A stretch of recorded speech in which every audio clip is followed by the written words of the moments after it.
6ஆம் பாவம் முடக்கானால் அது வந்து வெற்றி ஸ்தானம் இல்லையா? 6ங்கிறது வந்து உங்களுக்கு உத்தியோக சம்மந்தப்பட்ட வெற்றி ஸ்தானம் அது. இப்போ அது வந்து முடக்கானா அது எதிரிகள்னால வந்து தொல்லை. குறிப்பாக வந்து 6ங்கிறது ருண, ரோக, சத்துரு, கடன், நோய், வழக்கு அப்படிங்கிற இடம். அப்போ அது கெட்டு போச்சுன்னா பின்னடைவாக இருந்தால் பாவகரங்கள் இருந்து பாவகரங்களுடைய தொடர்பு இருந்து ஆதிக்கம் அது மாதிரி அதிகமாக இருந்தால் பாவகரங்களுடைய ஆதிக்கம் இந்த பிரச்சனை எதிரிகளால் ஒரு தொல்லை இருக்கும்.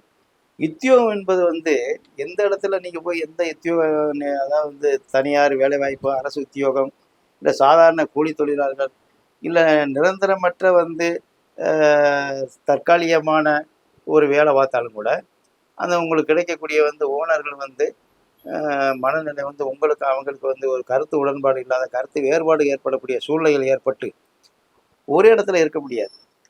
இது தனியார் வேலை வாய்ப்புக்கு அது மாதிரினா வேற இடத்துல போய் ஜாயின் பண்ணிக்கலாம். அதே அரசு உத்தியோகம்னா உங்களுக்கு வந்து உங்களுக்கு மேல் அதிகாரிகளோட பிரச்சனை இருந்து அது தேவையில்லாத இந்த தண்ணியில்லா காட்டுக்கு அனுப்புகிறேன்னு சொல்கிறாங்க இல்லையா?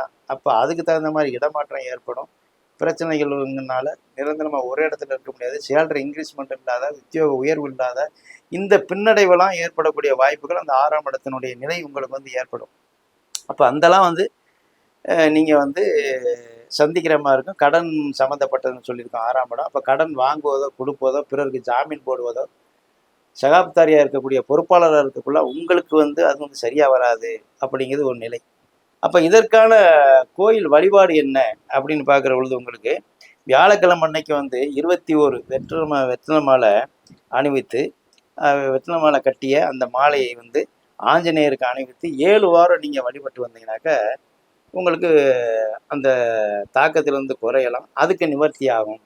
நிவர்த்தி தோஷ வழிபாடு என்பது வியாழக்கிழமை அன்னைக்கு 21 வெத்தலை மாலை கட்டி ஆஞ்சநேயருக்கு 7 வாரம் ஒவ்வொரு வியாழக்கிழமையும் நீங்கள் செய்து வந்தீங்கன்னாக்க இதுக்கான ஒரு தீர்வு கிடைக்கும்.